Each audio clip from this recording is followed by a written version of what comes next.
There you go. Wait for it to change color. See what one. There you go. Hey, y'all. Hi, guys. Salutations. Good evening. So Scott doesn't have to work for the rest of the week. So we went on a little shopping bit.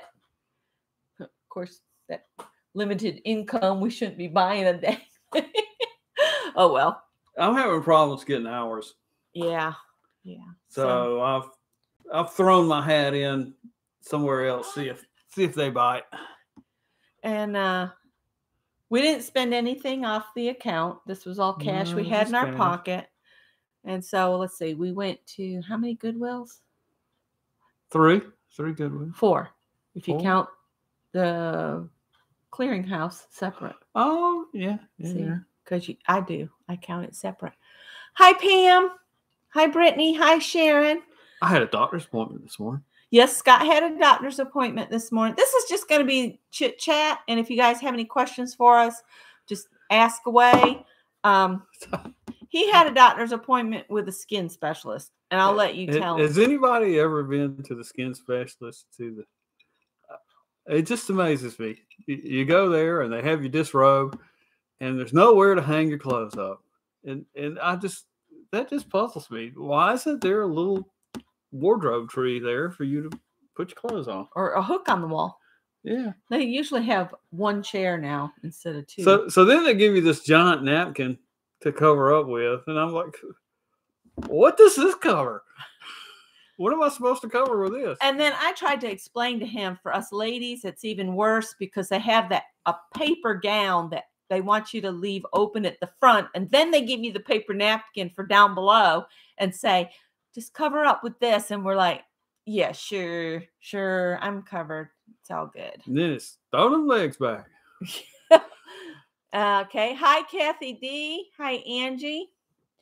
So I'm going to we went to the Goodwill. No, we went to a Goodwill store first, didn't we? Yeah, we went to the retail side first. Did I buy anything? Well, I haven't finished talking about the skin specialist. Go on. Then they tell me, they said, well, you've got dry skin. Really? That must be why I've itched for 60 years, or at least as long as I can remember. So, yeah, I have dry skin. But the good news is I don't have any skin cancer. I just have all these unsightly moles and rough places and stuff. And they said they could remove them, but I'm like, well, my strutting around on the beach days is over. Yeah. I'm not too worried about it. They said they were all benign. Yeah, they said they were all benign. I said, well, we can remove them. I said, well, my wife worries about them, but. Yeah, I worry about them, and then our nurse practitioner was worried about them. So she wanted to make herself feel better that she'd done something for you. Yeah, and then you got to fill all that stuff out. They want to know, like, what's the address of your pharmacy? I don't know. Look it up. He even wrote that on the form. What do you think I do? I look it up. It says, you put on there CVS Pharmacy in Casey on Charleston Highway. Yes. And then they wanted the street number, and he wrote, look it up. Yeah, look it up. It's easy. Get your phone, close Facebook, and then you can Google it. It's exactly. Beth's here too. Hi, Beth and Joe. Hi, Beth. Joe. And hi, Leah. I bet Joe shares my pain.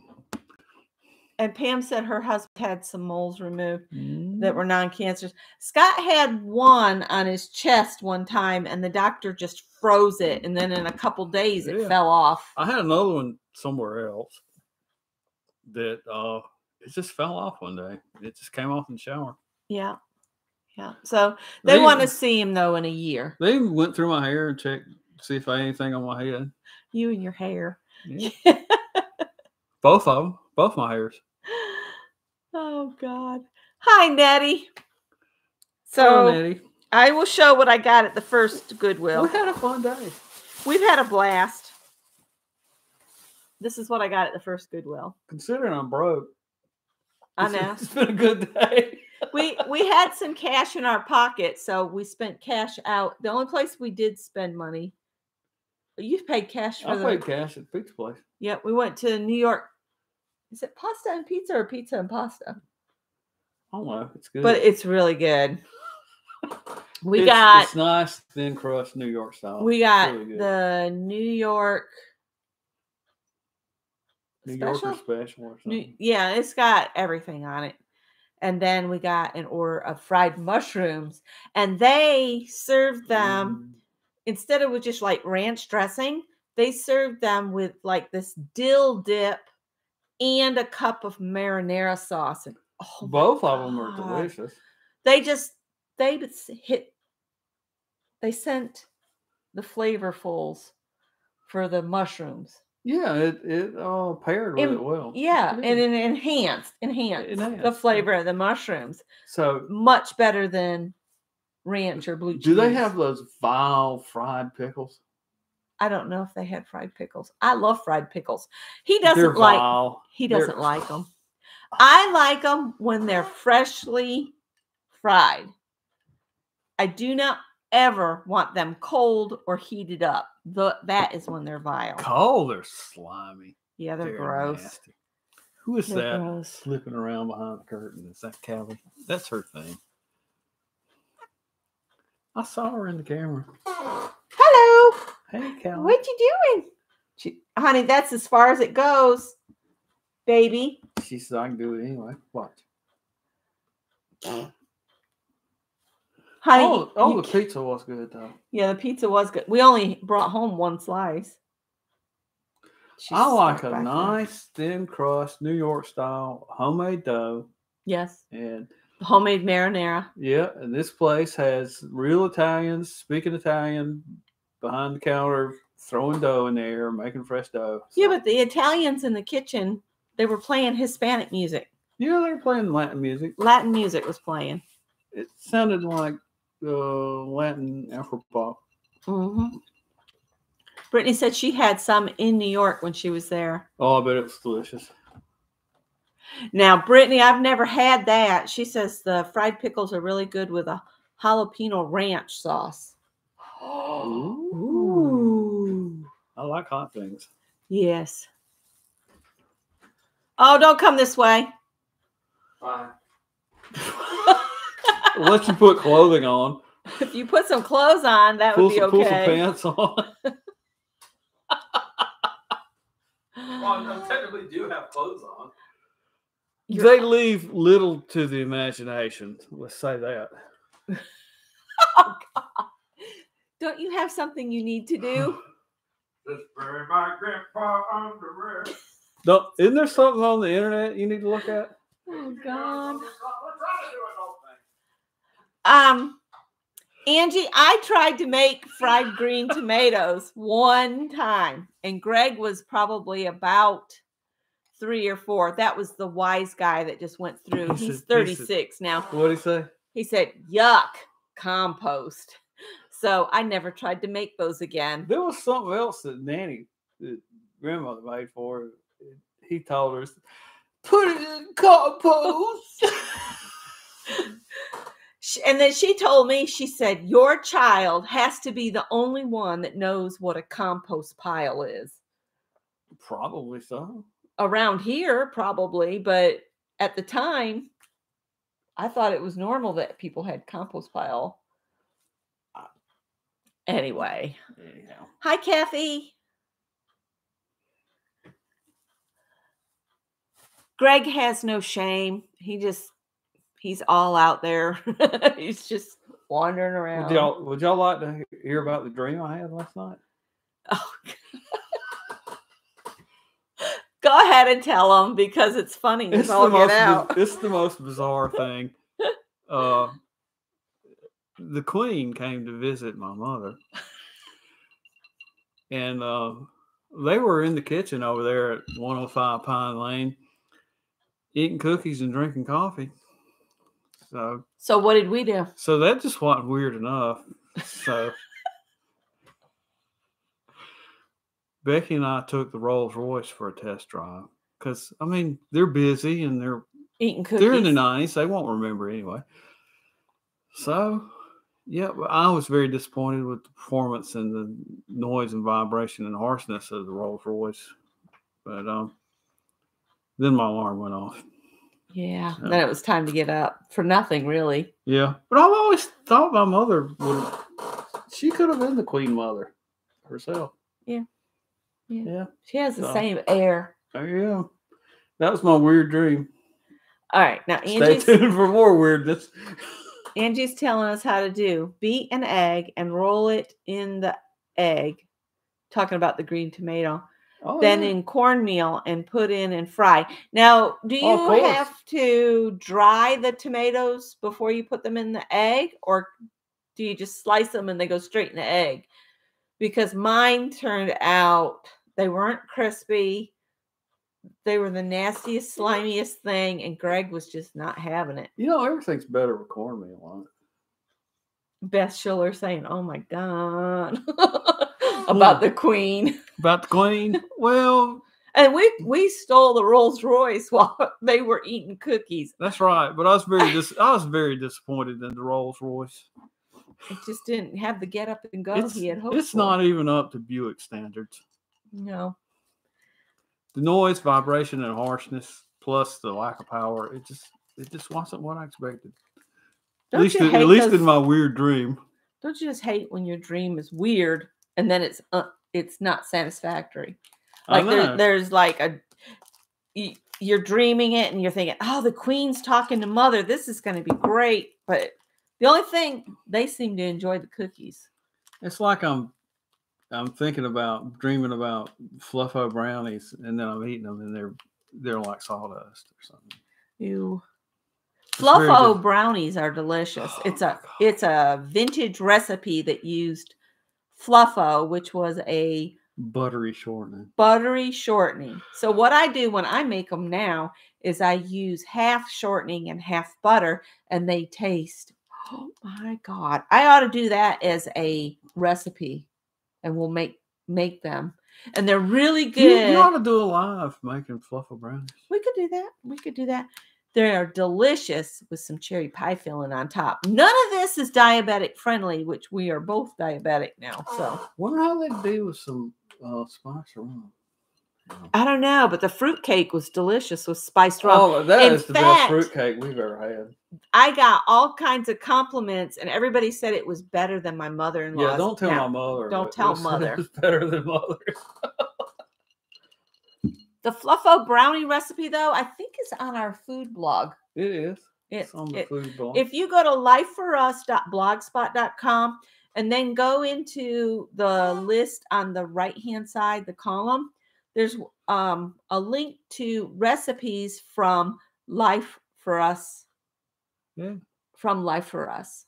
And that's where all of our truly family favorite recipes are, like my mother-in-law's macaroni and cheese, my hot dog chili recipe, because mine's different than his mother's. Fluffo brownies is on there. I think the broccoli casserole is on there. Well, hot dog chili invoked a little bit of a family dispute. Yeah, when your daddy was alive, because they had a neighbor. Her name was Blanche. In fact, Greg had all these extra nannies when he was little. Extra old ladies that were nannies. There was Nanny Blanche, Nanny Sue. He had all these nannies. Well, they're all gone the system now. But back then, they all came to his birthday parties. So he got grandma gifts from all of them. That's right. But Blanche, one time, I think my mother-in-law had been sick or something. And Blanche had made hot dog chili and brought it up to their house. And his dad said, oh, this is just like my mom's. This is the best hot dog chili. This is a lot better than Julia's. And my mother-in-law just about slammed a spoon down on the counter. Well, I think mine's just fine, she says. And then Blanche says, well, I put a whole container of ketchup in it. Daddy really liked it. And his dad really liked it, but Mother wasn't having it. She's like, I am not going to put that much ketchup in it. No. But he loved it. He ate every drop of it. Yeah. Yeah. And they don't like my hot dog chili because You don't mince it fine enough. I don't sit there with a fork. Now, when I make it at her house, she makes me stand at the stove with a fork, and you put water in with the meat. And then as it's cooking, you're mashing it constantly with a fork. If I try to walk away from the pan and just let it cook, there's no particle larger than a millimeter. Nope. You got to go back to the stove. Keep mashing it till it's all brown.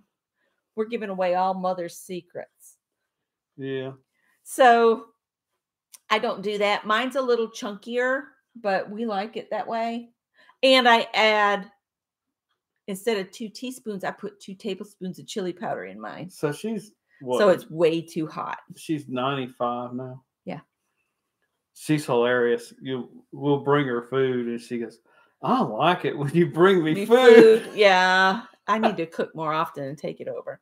Then the other night we were over there. She was sitting there eating cookies. She was eating cookies. That's probably what inspired your dream. It probably was. And she kept saying, do you want a cup of coffee? Do you want a cup of coffee? Would you like some more cookies? And we're like, no. It was evening and I had to get to bed and get up in the morning and go to work. She was wanting us to drink coffee and eat cookies at like 6 o'clock. We're like, no, we can't. But they're really good. She said, they're really good. That's right. Yeah, she said that about 5 times. These are really good. Do you want another one? And Angie's saying she doesn't dry the tomatoes. She just puts them straight in the egg and then in the cornmeal. Ooh. Okay. You gotta get that. You gotta get your oil hot. Yeah. All right. Let's finish our haul. That's what I like to get that oil where it's shimmering, almost smoking. And then you lay your stuff in there, and then you use the lid for the pan as a shield, just in case it bursts into flame. Oh boy. I thought this would be a good idea. Maybe this wasn't the best idea to be having adult beverages and going live. All right, the first stop, I got crochet cotton. And you can't see it because the light is too bright. You can see it. But it's the wrong color. Don't worry about it. Now you're opening. I'm turning the autofocus off so it'll quit. Utility, mucking about. So anyway, it's pink. Ooh, and it was $1.89. So that was the first thing we got. And then we went to the bins. And you can tell them about what you got in the bins. And then I'll tell them what I got in the bins. That did come from the bin store, right? It did. The bins at Goodwill, is that the last wholesale? That's the last. That's the last stop before the trash. Before it hits the dumpster. Yeah.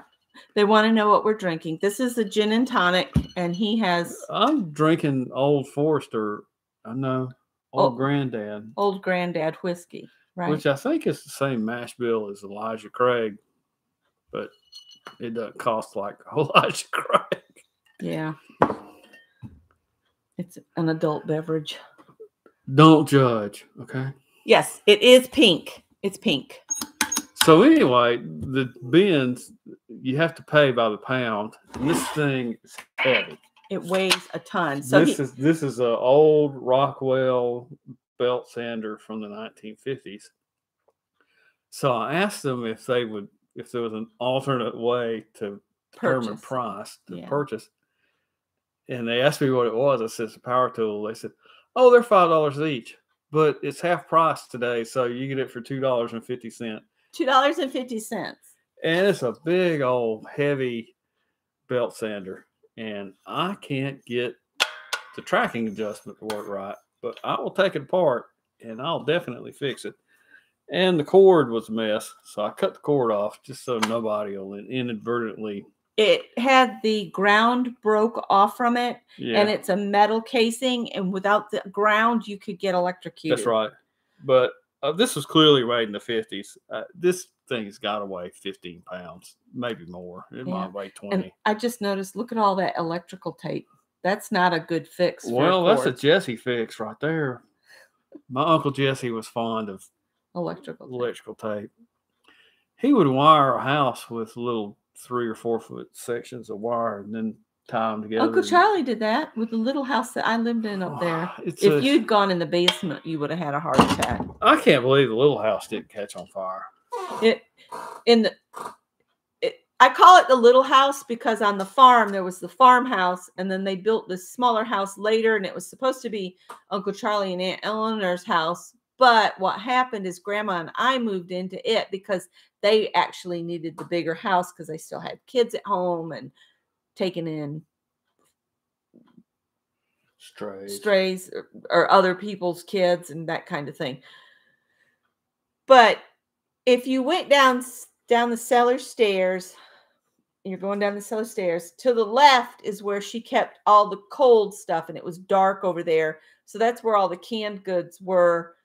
But not too far from it was the wood stove that heated the house. But then to the right, you had to crawl over this like retaining wall and over in, and that was the root cellar where we kept carrots and potatoes and onions and that kind of thing. But you could look up and see all these just little sections of wire. They just go along, and then there you'd see a couple wire nuts hanging. They weren't even taped off. They were just screwed wire nuts. And then there'd be another little section. Jesse wired the house with telephone wire. I thought that was... Yep, the cottage. Yeah. Yeah. The cottage had telephone wire, which is kind of so crazy scary. You know what? That smells like a potato. We came in from our dinner out, and we keep smelling a rotten potato, and my sisters are coming for dinner tomorrow night. I swear I can't find where the smell's coming We have looked through the potato bin. We have cleaned under the fridge. We've looked under all the tables and the couch and everything that's in the den. We can't find this thing. I suspect that one of the cats pulled a potato and thought it and played with it like it was a rat and is hidden out somewhere. I'm gonna look under I can smell it from here. I'm gonna look under that hutch when we get done here. Maybe the hutch or the buffet, maybe. Yeah. Because they like to shove things up under. And it only occurred today. That odor wasn't here yesterday. That table over there sits high enough they could shove something under that. I know there's nothing under this because I just moved all of this side of the room. Yeah. But I didn't move that bookcase over there. These are the joys of having cats. You never know what they'll decide to play with. You know what their favorite toy is right now? Is a used mask. Just take it, come in the door and throw it. And they'll just... And my slipper socks. Oh, we need to take care of that situation of all that pile of hair under there. Yeah, it was like another cat under there. You can tell I don't go under the furniture too often, because if you go under with the dust mop and then you pull it out, it's like a spare cat just appears. Oh God, they are so blooming crazy. I asked Howard about it and he wouldn't tell. No. Oh, when Scott came in from work, well, he went to that doctor's appointment, and then he got almost to his work. They had texted him and said, don't come in. Yeah. So he didn't work any today. But he was almost there. So there's been this hot dog joint he's been wanting to try. So he got to try this new hot dog joint. And he said it was very good. Yeah, but the man was really nice. I really liked it. And you said it's out a ways. It's by the auto auction. Yeah. Okay. They had barbecue too. He did barbecue too? Yeah, I hadn't tried barbecue yet. We'll have to do that another day. But we have found some good barbecue places. Yes. If you're ever in Columbia, South Carolina, you have to go to Railroad Barbecue. It's in downtown Columbia on Hampton Street. Oh, it's across from it's so good. Allen University. Yes, it's by Allen University. Oh my God, it is so good. It's so good. The last time we were there, we spent a lot of money. Yeah, we don't go there too often because we want to try this and we want to try that, and It was But everything was But good. we brought everything home. We ate off that for 3 days. Yeah, we did. We did. Oh, Yeah. so good. Let's.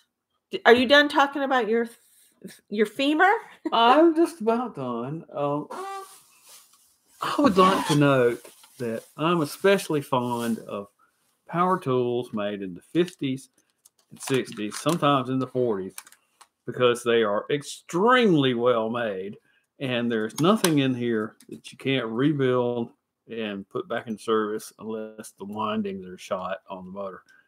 And this will be a lifetime tool. It will certainly outlast me. It will probably outlast my son. And, this is so much better than some $50 piece of plastic crap that you buy at Lowe's today. So that's my rant on crappy power tools. At this point, I don't remember what we got where. Let's finish the bins. I can remember this that. This is from the bins, the yeah. Silver Spygraph. Yeah, let's do this. This I picked up as we were waiting in line. It's some of that fat yarn that Kathy made an Afghan or something out of. Ew. Looks like a treble.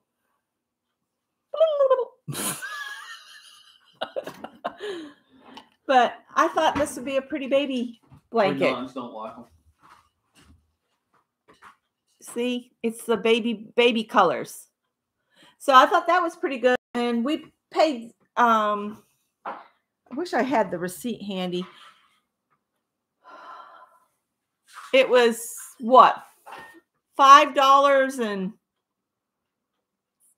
some change. It was $5.35, and that included this yarn, his sander, and I got super spirograph.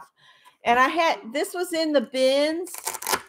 And what happens in the bins is people are constantly churning through them.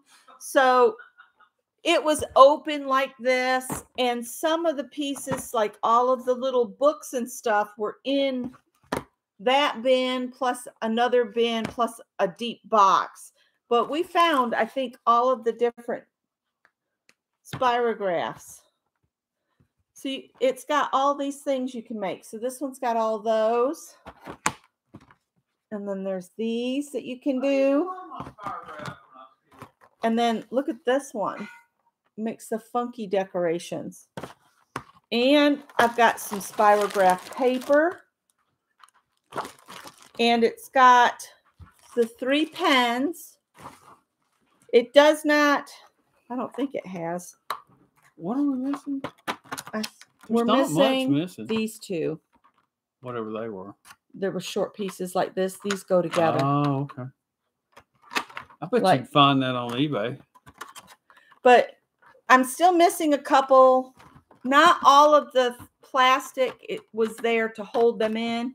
So in this section, this was all empty. But I dug in the bin until I found all but one. And then I found these 2. And I was looking for these other 2, and I found these. These had fallen out too. We dug through the bins like street urchins. So I went to the bin next across from it, and Scott had gone through this one end, and there was like this pile of those old curlers where you grab the thing and you pull it over like rubber, and then it clicked in the back. I think they were permanent curlers. And I found the last one to make the circle shapes. The guiding circles, so you can make different shapes. So all I'm missing is those 2 short pieces. Yeah, I think you're supposed to have a bunch of pins to pin these down. Yeah. But you could use drafting pins. Well, the little set that I bought that I have that was in that tin, it came with that like poster putty. Yeah. And you put the poster putty on the back. God, I loved my spirograph when I was a kid. It had little pins in it with it. It's probably illegal now because some child might poke themselves with it. Well, something was here. And I was wondering if that's where a slab of that poster putty was. So anyway, I've got the books. I can learn more about it. It's been a long time. See, when I was a kid, if you hurt yourself with a toy, you'd get told, that'll learn you. That'll learn you. You won't do that again, will you? It's making me think there should be maybe one more book. So you have probably 4 books plus the pad of paper. But we didn't pay but a couple dollars for it. I don't know how much the super spirograph goes for. I might look up and see how much this sells for on Amazon just to see. So that was my treasure from the bins. I used to have a Mattel thing maker, and it had a vacuum former on it. It had this big old nasty hot plate that burned the devil out of you. And he would sell those bugs to his classmates. I used to take a cigar box full of things I've made with the thing maker to school and sell It was like little rubber spiders. Yeah. You could get one that made like bugs, the hard shell bugs. I can't remember what all it. And you could vacuum form plastic. It had little sheets of plastic, and you put it over the heater and make it soft, and then you flip it over onto a mold and vacuum it down. And there's nothing like molten plastic on your hands. Oh, jeez. It was probably as much fun as an easy bake oven. It would burn the devil out of you. Yep. But my dad would just laugh. It didn't take you long. Look at that. Brittany said that super spirograph was $25 to $30. Oh my God. We paid maybe $2 for it. Yeah. And then at another Goodwill, all I bought was this. And it was, my rule, no more than $2 for a skein of yarn. This was $1.99. And then the pink thread was $1.89. Then our bin stuff was a little over $5. So the big Money Macaulay's is only up to about $10 at this point. Yeah. And then the last Goodwill we went to, I got this. That was and it Lexington. The one out a ways. Yeah. And I thought, that's Karen Simply Soft. And I didn't realize, I don't know why. I saw the picture on the front, but it's a Mary Maxim kit. And I got all of these for $9.99. They work out about $1 a skein. And I can't beat that for the Simply Soft. And, this is what I've been using to make the stitches for the Tunisian crochet. I really like those colors. Aren't they pretty? And look at this Afghan on the front. I might make the Afghan with this. I'll have to see if I've got enough to do all of them. But it's a pretty Afghan. And I would say the pattern is in there. There's nothing like getting in the recliner and having an Afghan. Mm-hmm. Absolutely. So that was our Goodwill haul. And then we talked about our dinner. Yeah. I'm not getting very many hours at work. No. I'm on contract, and if they don't have work, I stay home. Yeah. I like this little job, though. I like this company. I told him, I said, you're going to start teaching week after next. Yeah. The 5th. So we might eat up our savings by then, but it might pull us through. Oh, I'm enjoying the teaching gig. That is so much fun.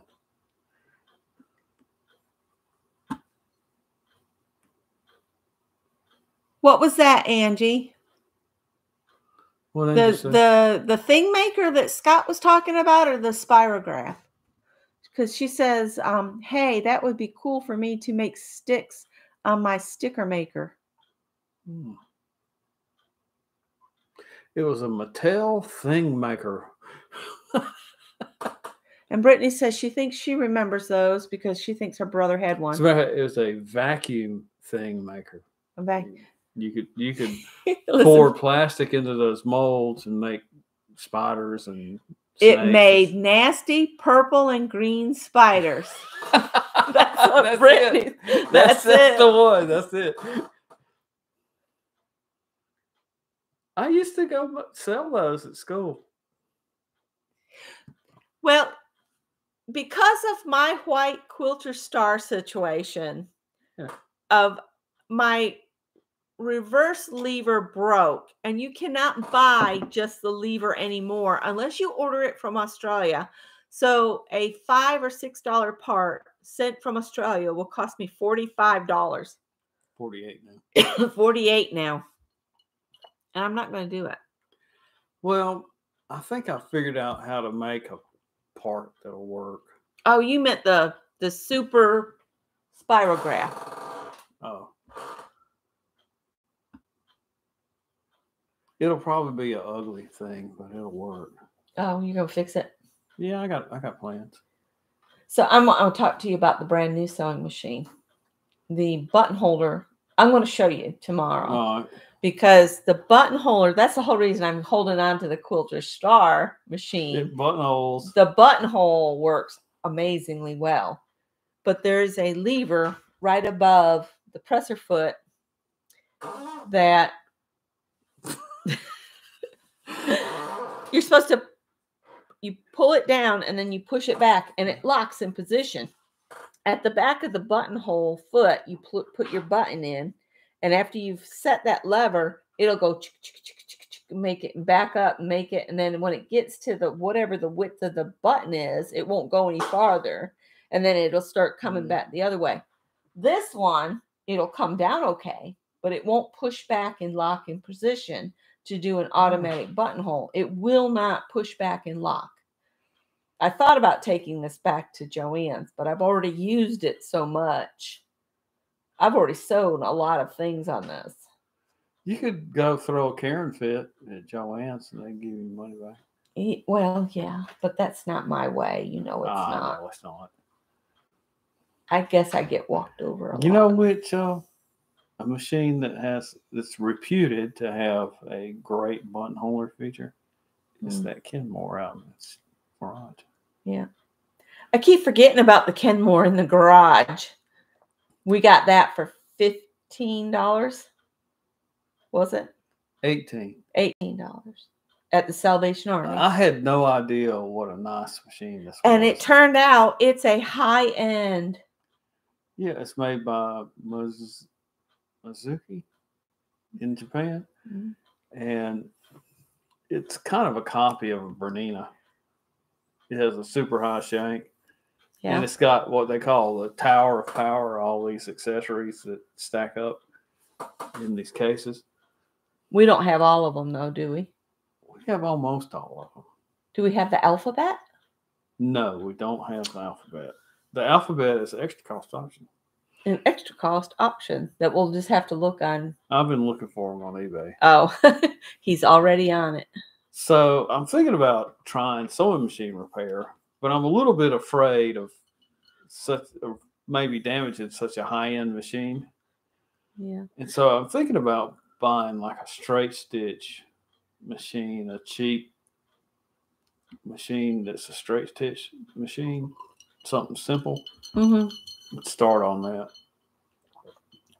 But there were just thousands of these things made in Japan during the 50s, 60s, and 70s. They're just well-made little machines. It's mine. Yeah, yours is a class 15 Japanese cologne. Oh, my dressmaker. That dressmaker. I'm thinking of setting it up as my knit sewer. So I'm going to put a ballpoint needle in it, and I want to set it up with that new Coates and Clark elasticized thread. It's not elastic, and that it's not the cording that you do shearing with, but it's an elastic thread. I don't know how that's going to wind on the bobbin or anything, but I figured I'd try it. Does that have a stretch stitch mode? It does. Yeah. Well, that's pretty cool. It does have a stretch stitch. If you use the stretch stitch, though, you better be right. It better not need to come out. That looks remarkably like a white. Yeah. Yeah. I can guarantee you it was bought on Finger Hut. Finger Hut. High school graduation gift from my Uncle Charlie. Well, it has served you well. Yeah, I've sewn a lot of things. I've done ball gowns and medieval gowns and so many different things. Oh, yeah. I got rid of the dresses that I made with it because I If- didn't think I'd ever wear them again. If you have an old sewing machine, don't throw it away. Give it to somebody that tinkers with things. Yeah. Or even a sewing machine repair shop. They can use it for parts if it's a wreck. Or they can refurb it and sell it to somebody. Yeah. My thing about sewing machines, especially if you have children that want to learn to sew, everybody gets these children's sewing machine. Oh, those things are And if horrible. you want to frustrate a child straight off, get them one of those. I would have never enjoyed sewing if I hadn't started on my grandmother's old machine, simply because those children's sewing machines to me are just garbage. That's just my opinion. Well, what I've learned so far is you could buy one of these Japanese colognes from the 50s, 60s, or 70s, all metal, no plastic gears in them, and clean them up, and then anywhere that there's two moving parts together, Put 1 drop of oil. Put oil in it and work the mechanism. And once you get everything freed up, run it hard, put some oil again, and do some test stitching and learn how to thread it up and learn how to make the adjustments on it. And most of them are straight stitch machines, but you can get zigzag machines too. They're simple and just rugged as a plow. I mean, you can't tear them up. Like the dressmaker. I mean, Greg learned to sew on that. And a new needle. Put a new needle in. Yeah, put a new needle in. A good high quality needle. Well, the thing a lot of people don't remember to do is to change their needle out after like every other project. Yeah. Don't try to use your needle just because it's still going through the fabric. If it starts making noise, you can tell when a needle needs to be swapped out because your machine will get louder. And the first thing you should do is swap that needle out. And I would use vintage bobbins. I would be real leery of any of the new made in China bobbins. We bought that whole box of them. I just throw them things away. We still have them somewhere here. It's like $100 or 1,000. They have this strange. There's like an inner lip on it. They don't always work. And every machine, you have to be also careful. The bobbins are not universal. They will not work in every machine. Some machines do not want a metal bobbin, only plastic bobbins. The weight of them is critical in most machines. Yeah. Well, you're thinking about the timing, that whole clickety click of the bobbin. Yeah. Doing that, if you put the wrong weight, it's going to throw it off. And then you're going to end up with the spider web on the back side of the fabric. So this is we're doing sewing tips. And I'd stay away from 3-in-1 oil, and get one that says sewing machine oil. Yeah, your penetrants and solvent oils are good for freeing a machine up, like PB Blaster or WD-40 or WD-40 penetrant. Once you get a machine freed up that's seized, if you come in with a good mineral oil, a good sewing machine oil, then that doesn't goop up and harden up. Yeah. Yeah. And the quality. Well, I've been using that oil you left in the cabinet over there because you said that would be. Oh, yeah, that's a synthetic oil. That was expensive. Yeah, I don't use a lot. Well, there's Ray D. Most of the really good commercial sewing machine oils, they're a mineral oil. Yeah. You can buy medical grade mineral oil at CVS, and it's just fine. As a matter of fact, I use that on pneumatic tools. Yeah. Out in the shop. Yes, Pam put it correct. The machine will make a clunk sound when that needle needs to be replaced. That's right. If you're sewing knits, you want to use a ballpoint needle. If you're sewing wovens, you want to use just a regular sharp. You don't want to use a sharp on a knit because it'll grab and put a pull in it. The ballpoint will kind of push through and the fabric just kind of molds around the needle and then pops through. With a sharp, it's going down in, and it can have a burr to the tip of it. You just never know, and put a run in it. And you need to pull that shuttle out and clean and lubricate that shuttle as well. But not every machine. Any of the moving parts on that shuttle. Not every machine you can do that. Like this one is a drop-in bobbin. Yeah. And there's no way to take it apart, I don't think. And most people don't realize you can adjust the tension on the bottom tension on the shuttle case. Yeah, but they tell you not to mess with that if you can, because it's usually if you start having problems, the first thing you should do is rethread the top and I would pull the bobbin and put it back in. I would agree with that. That's the first thing to learn is don't give up on yourself. If you've threaded it wrong, you're going to eventually learn how to thread your machine correctly, and you can almost do it with your eyes closed. Any sewing machine tech will tell you the first thing you should do if you're having problems is rethread. And never pull your thread from up here where the thread is. Don't just jerk it out of the machine. Cut the thread up here and pull the piece out from the bottom, because you don't want to pull the thread back up out of the machine. You want to pull it in its normal flow, because if you just jerk it out the top, you can break a thread off and you'll never get it out.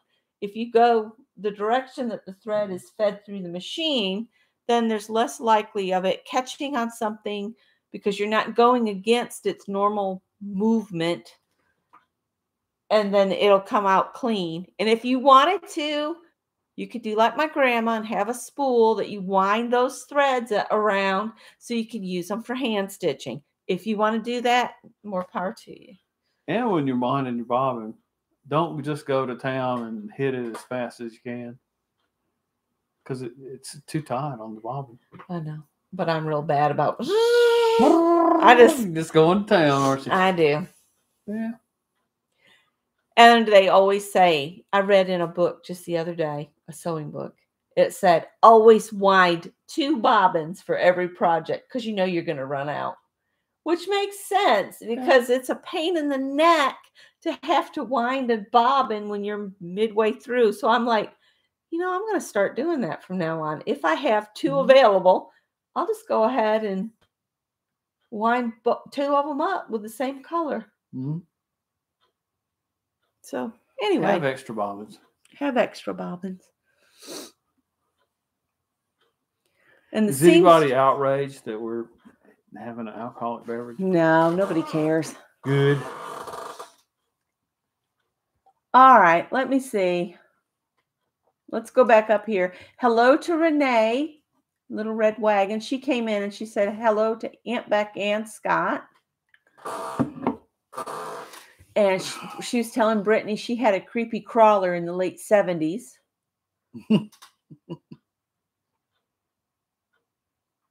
Can you imagine the contents of those products? They were probably carcinogens. I mean, it's smoking plastic, for crying out loud. It's a wonder we're any of us still alive. Anybody born in the 60s and 70s, how are we still alive? I used to have a Gilbert chemistry set. There's no telling what was in that. There was something about old toys in Britain, and they were talking about children dying from explosions and having damage to themselves from chemicals. If I could have created an explosion, I guarantee you I would have done it. Pam says she bought a Brother machine from the thrift store for $5. We look at, even though I do not need another sewing machine like a hole in the head. We have a surplus of sewing machines. We have the Quilter Star. We have the Dressmaker. We have the Singer. We have Faye, which is a Morse machine. Made by Toyota. I have my White Serger, and we have this Kenmore. The Kenmore. Is that all? Sears Best. I think that's all of them. So that's 1, 2, 7? 6. 6? 6. We used to have more. 1, 2, 3, 4, 5, Remember all this 6. we used to have? Shannon? Yeah. Yeah, we used to have more. What do we do with those? I think we donated them to I think I donated them to somebody that was going to work with children. Oh. I think. Or I just donated them to Goodwill. They probably went in the trash because nobody else wants to use an old machine, but they're workhorses. They are. And if you want to teach somebody quilting, they do a straight stitch. That's basically all you need to do is to do quilting. You can even find the cheap ones with a zigzag function. Yeah. I can do all kinds of stuff with the dressmaker. Now that I'm not afraid of using the cams. I think there were about 15 manufacturers in Japan in the 50s and 60s that made these machines. And they would make them for anybody in the United States, slap any name on them. So every little retailer and department store had their own brand of sewing machines. You know, there were Spiegels and Kenmores and Montgomery Wards and Dayton's and just any store out there. They could slap their name on a little Japanese machine, and they all were clones of the Class 15 Singers, used a Class 15 bobbin. So, you know, they're just rugged as they can be. And then there were zigzag versions. Yeah. Brittany, is the machine a drop-in bobbin or a side insert bobbin? Oh, I love side inserts. Because I know how they work. Nona Grace says she agrees on the 2 bobbins. I think I'm going to just start doing that from now on. Oh, update on the lunch totes. Oh, yeah.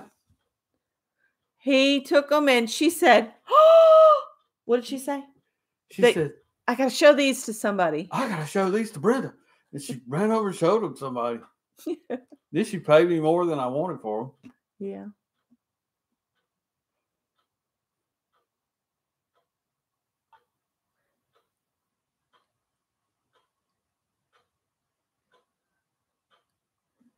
If it's a drop-in bobbin, if you like, here's the bobbin and here's the thread coming off from it. Make it look like the letter P. Okay? Think about it like that. Then when you put it down in your bobbin case, you're going to have your thread coming off the left-hand side. There is a little, what would you call that? There's like a little place you have to clip it in, and then usually you just run your thread through it and then put the tail toward the back. And then on my new machine here, the Singer, you have to put the little door back on, and then you'll turn your wheel toward you. Never turn your wheel away from you. Turn it toward you until it goes down and goes in and loops around that thread, and it should come right back up. If you've gone through that looper, that's what it is. It's a looper, I think, on the bottom. I'll be all set up to where I can show you how to do that. What just happened? I think we got disconnected and reconnected. Are we still live? Our internet's having issues. I've been one of their best customers. I should give them a call. Not. Angie says when she does one of her bowls, she has to rewind or wind 10 at a time of her bobbins because she's doing a lot of stitching. Yeah, if it goes down in, like this is the bobbin, it goes down in, that's a drop in. The side one goes in at the side. Here. I'll bring you guys over here. You know how the Morse gives us a uneven stitch on the stitch length? I think that's the pressure foot. I think we need to take all that apart and clean it, put it back together, and run some test strips and adjust our pressure on the presser foot. I don't think I can get this over here. Well, Hang on. Hold tight. Hold tight. what are you doing? I'm moving. Hold tight. We're looking at the there. I think I can get us over here. The only problem is I can't. Can you turn the power on that side, Giggle Boy? Maybe. I can. No, you can't. Giggle Boy. This is the worst camera work ever. Under the influence of stupidity. There you go. There we go. Uh-oh. Are we still there? Yeah. I'm just dancing all over the place. Oh. People are unsubscribing right now. I know. They're like, this is the crappiest show we've ever seen in our entire life. Bye. These have to be the worst people in the Southeast. All right. So here's your bobbin. This one has a little lever here, and it pops this up. Got to lift the presser foot. And if I just pull this, I'm not supposed to pull this back out, but I did. People are saying, I hope my children never find this channel. Let's turn your wheel toward you. I want that all the way to the upper part here. There you go. Okay. I want to just You got a catch piece this. of lint on there. I want to pull that out of there. It's still on there going. Near. There you go. Do you see a chopstick or something right here in this tray? Over there. Thank you. All right. So my machine is all threaded, right? That has Here's a the drop-in tail. bobbin. This is the drop-in bobbin. Make it look like the letter P. So here's the bobbin, and the tail comes off over here. So it's the letter P. Take it and hold it in your hand with the tail in your fingers and just drop it in. And then at the front of your bobbin case, there's like this little place you have to clip it in and pull it toward the back, just like this. This is what my instructions for this machine says. Oh, there's a little hook on that. And then you take your cover and you put that back on. Always have your presser foot up when you are threading it or any of that. And then I just turn this toward me until the thread goes in. Keep turning it toward you. You can see your thread, and I lost my tail. There it is. You kind of need to keep track of that tail. Oh dear, it's not doing.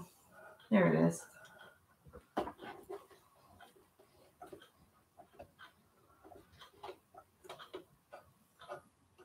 I'm trying to show you and it's not doing. There it is. There you go. And now I've got both threads up, and you always want to put them toward the back like that when you're getting ready to thread. Was that clear as mud, or did you see what I did? So you got a piece of material in the front there? No. On that cart, there's a little bag hanging off the side. That's got threads in it. Oh, it's got some little scratches. Yeah, that's where I've been throwing my scraps. Oh, you can fold this over and might see you on it. Probably won't see it well. Got my presser foot over here. It's a little weird. I'm fearful this may be a rat hole that I'm going to go down severely. Yep. When it does that, just turn your wheel until your needle's in your fabric. If you don't ever want to get a spider clump, if you hold your tails just lightly as you get going, then the tails don't have a chance of going up. And you should teach sewing. I should teach sewing. Yeah. If you want to turn, always turn with your needle in your fabric, and you're going to pick it up and turn it. And then stitch that this way. And then you stop. Ooh, put your needle down. Some machines have a needle down button. My Quilter Star. You just push the button and it puts the needle in the fabric. So you can do your turn by just doing a push of the button, and so you don't have to turn your wheel. You can also, if you want to do a knot at the beginning of a seam, you take a few stitches, then you push your reverse lever, go back a few stitches, and then go forward again. And then when you get to the end of your seam, do a couple backwards and then a couple back forwards. That creates a knot, so it can't go anywhere. And then you can play with all these fun stitches. If you look at each of these, there's all these different options. There's 3 stitches available for every single position on this machine, depending on what needle layout you have. If you've got a double pointed needle, Scott's intrigued with a double pointed needle. I do not have any double pointed needles. I would need to pick some up. I don't understand how that works. You have 1 bobbin and 2 threads. I don't know if I can. It gives you a double row of stitching? Yes. And the bottom thread crosses both? Yes. All right. There's a cutter on every machine. Did you know that?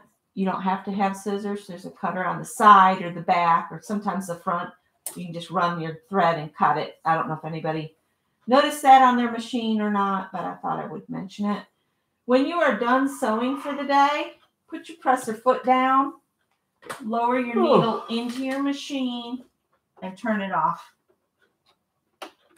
And the reason you do that is if you have small children around, the needle's not exposed to hurt them. It's in the machine, and unless they turn the machine on, they're not going to. Oh, we ran across some children while we were out today. Yeah. Made Scott say he doesn't care if he has grandchildren. They were wide open. They were just being kids. Kids being kids.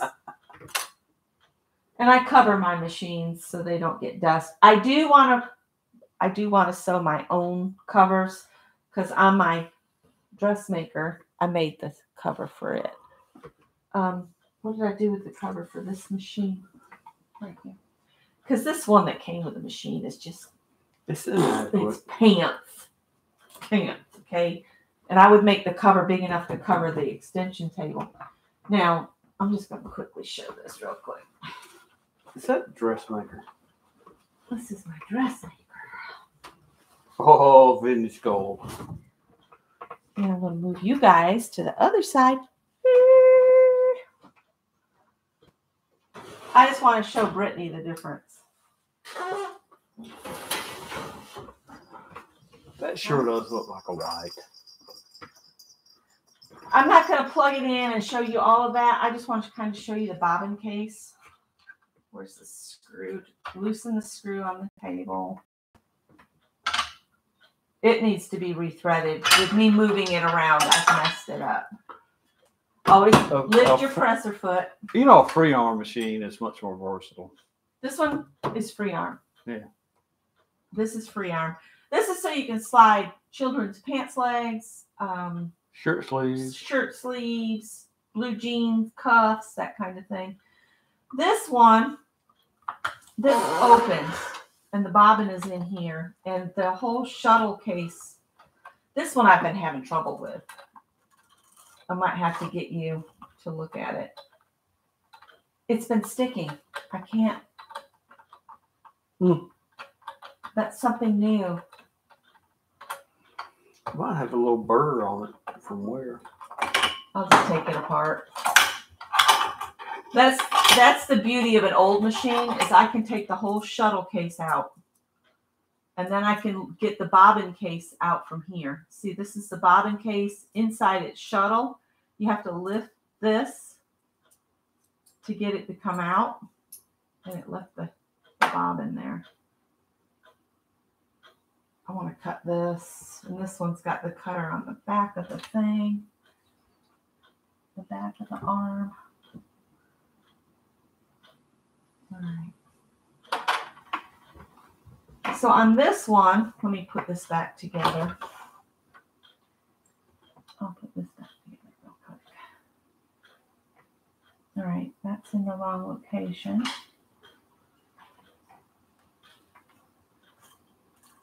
All right, there we go. This has got a little knife right here, a little knife thing. This is what hooks the thread and makes it go around the upper. I'm going to put that in. Maybe. Might have to plug it in just so I have the light. All right, so that just sits in there like that. Then this part has these two little prongs here. Are they seeing it? Sort of. I'm going to put that in. And it's got a placer, a pin at the bottom to go in. And then these two little levers come up and lock it in. Like that.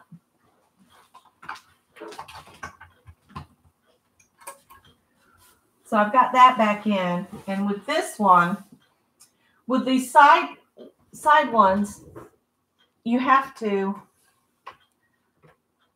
here's you're still doing the letter P, okay? And I was always taught to do this thing. And you have to get it so that this thread comes down.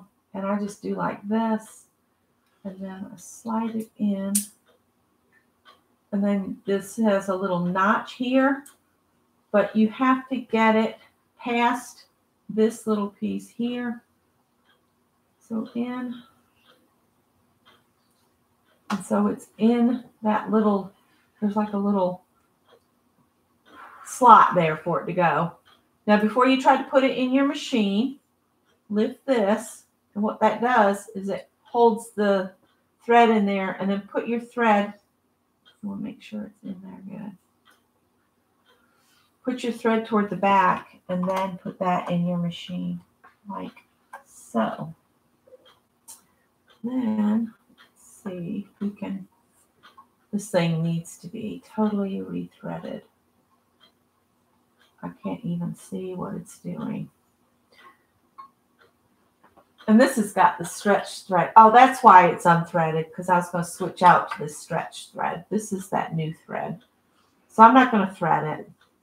But that's the difference, is you've got to know how to load that bobbin into the bobbin case. And then you have to have everything positioned right to stick it in to the shuttle. All right. This is really whacked up here. Well, this live has gone totally off the rails. I know. We've gone sideways, haven't we? There we go. So I'm just going to leave that like that, and I'll mess with it after I've round a fresh bobbin and all of that, because I'm switching it to sewing. Shut it all off. Don't start a fire. And I don't remember which one of these is for this machine. Is that it? Yep, that was it. All right, I'm sorry. That just went all kinds of sideways, you guys.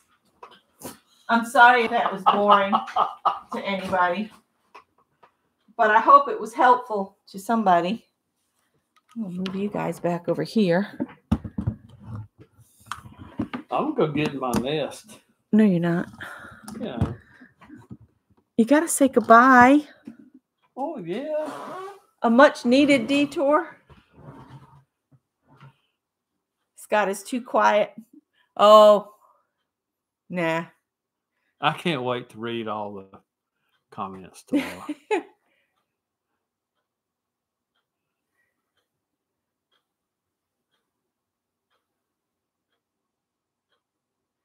Brittany, if you're only using it on paper, just a few stitches is plenty. Now look, I'm going to back myself up because I know Ann-Lar loves her little machine. Some people love them, which is fine. It's just for me, for the cost of one of those, you can get a used older machine, like a dressmaker. You can probably find one, or an old Singer for $15-20, or like Pam found a Brother for $5. So, you can save yourself a ton of money. And then if the child decides they don't want to sew after all, you haven't gone in $50 to $100 or more on a child's machine. You might pay $100 for a sewing machine mechanic to look at it. Yeah. But if you're really meticulous and pay close attention to detail, clean it up really good, clean, and then lubricate every moving surface. When you see 2 points of metal that move, put a little drop of oil in there, work it, and keep trying it, and then eventually you'll free it up and it works good. And another thing, he's talking about cleaning it up. That's something you should do after every project too. Oh yeah. Every project, because get the crap out. Your threads can break off just little pieces that you don't see. You get fuzz, dust, lint, all kinds of stuff. And I recently have been making these lunch totes. So this machine here desperately needs a good cleaning because it's full of batting dust. It's full of cotton bits from the fabrics. I've got to do a thorough clean, and I will sometimes use a vacuum and suck the dust out. And then I've got an old art paintbrush, and I just take it and gently wipe everything.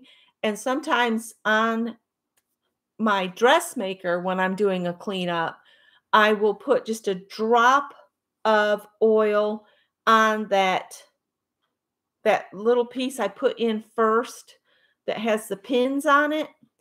It's got, not the pins, it's the one before that. It's where it moves. 1 drop of oil will freshen that. Well, if you hear metal against metal, if you hear a dunk, dunk, dunk, or clanging. A clunk. Some kind of clunk, you need oil. Yeah, you need oil. If it's not smooth and quiet, something's going on.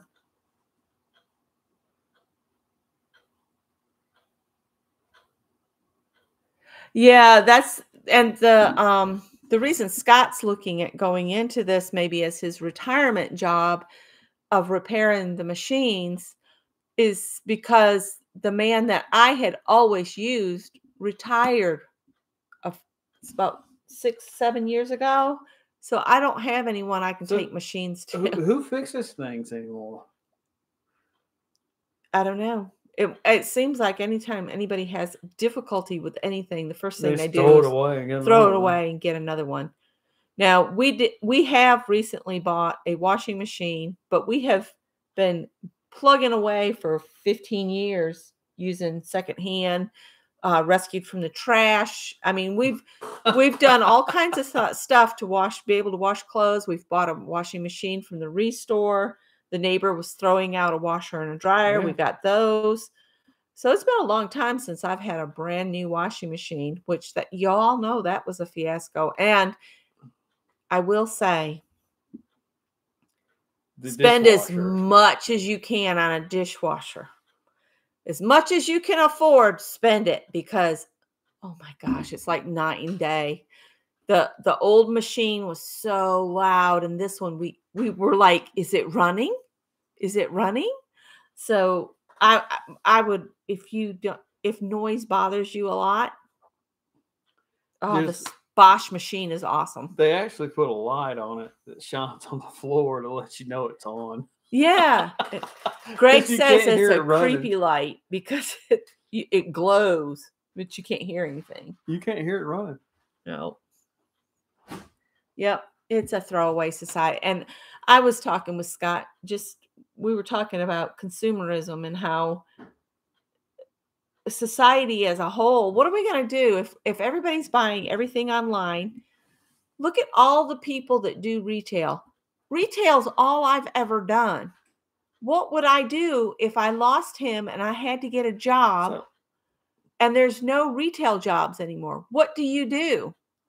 And do I become a delivery driver? Is that what I would have to do? Or So look at how competition in the marketplace used to work. yeah, That old Sears sewing machine, it had a 30-year warranty on it yeah, because that was a selling feature. It was something that made Sears products different than others.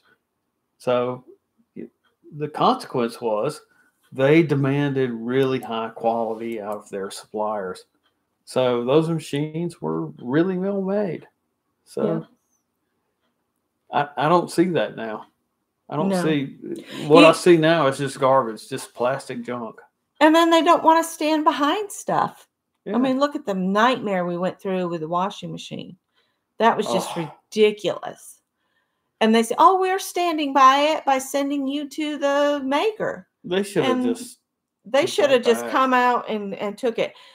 On the learn from our mistake is, if you're going to install something yourself, do it the same day you get it. And buy from an independent reseller. Yes. Don't buy from Home Depot, Lowe's, any of the big box stores, because I think Candy said it best, is those models that they have that they deliver to you are just not really the best quality. So we drove 100 miles away to an independent, family-owned business and bought a dishwasher. And it was a totally different experience. Our washing machine is a LG. And now that we know it was sent from the factory with the wrong size clutch on it. Yeah. And so what was happening is ours had a too small of a clutch. And the gears didn't mesh. And they didn't. So it would run a little bit, and then all of a sudden it made a god-awful noise. Oh, it's horrible. Oh, it was the worst noise imaginable. And finally, the LG tech, it took a few times, but he finally ordered the part. And when it came in, it was like, this one was nearly half the size of the one that actually was made to go with the washer. Since that has been installed, we have not had a problem since. Nothing. It plays a little tune when it's done. Scott thinks it's ridiculous that I like to hear it play the little song, but it's a happier thing than a buzzer. So the difference in retailers, a family-owned independent retailer, 2 or 3 days after we bought the dishwasher, they called me on the phone and asked me, "How is the dishwasher working? Are you happy with our customer service? Is there anything where we can improve?" They were amazing. Just amazing. Yeah, you pay a little more. And we will tell you this about we bought a Bosch dishwasher. It was about $1,500. Oh, that thing's amazing. It's amazing. If you're going to do the installation yourself, you will need to make adjustments to wiring, because the wiring setup's a little different. Scott had not realized how much work it was going to be to install this dishwasher. And then it was expanded because the sink fell apart. Yeah, so he had to redo a drain in the sink. So we have 60-year-old plumbing. Yeah, we have 60-year. Well, most of it's replaced now, except the ring on the drain. It just crumbled when he tried to remove something. I just threatened it with a wrench and it fell apart.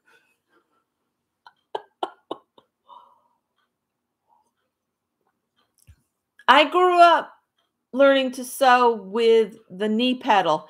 And you know what? If you look at that machine with your knee pedal, it's usually your presser foot is just slid into a... You can pull it out. You can pull it out and put it on the floor if you want to.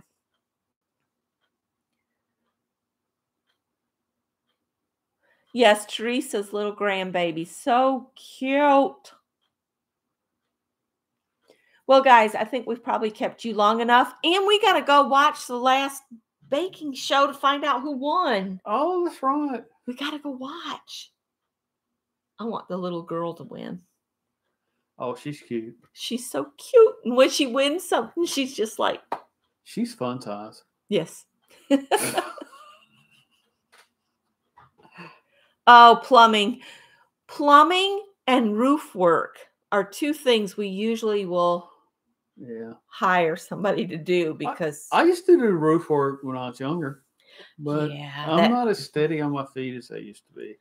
It's just not worth it. Well, I was so worried when we were redoing the roof on that shed.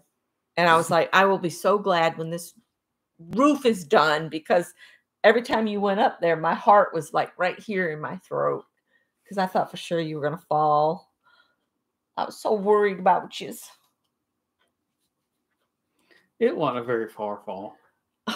Yeah, but my stepdad didn't fall very far and he crushed his entire heel. Well, I don't bounce as good as it used to. No. What else have I done that worried you? Well, let's see. Do you want to really start naming everything that makes me worry? No. We skip it. Oh, tonight I heard all these cursing coming from the bathroom. He was in there cleaning for me. He was being nice, and he'd accidentally flipped the cat's water, and it went everywhere. Just stuck my foot straight in the cat water. And I heard all this fussing, and I went back there. I said, "What's going on?" He's, "Nothing to see here." All right, guys, I'm going to really let you go. I'm going to be cooking tomorrow, so we might do something in the kitchen at some point. So tomorrow I'm going to check the comments and be embarrassed. Yeah. So y'all leave Scott a comment because he's going to be wanting to read them. And I'll see you guys later. Good day.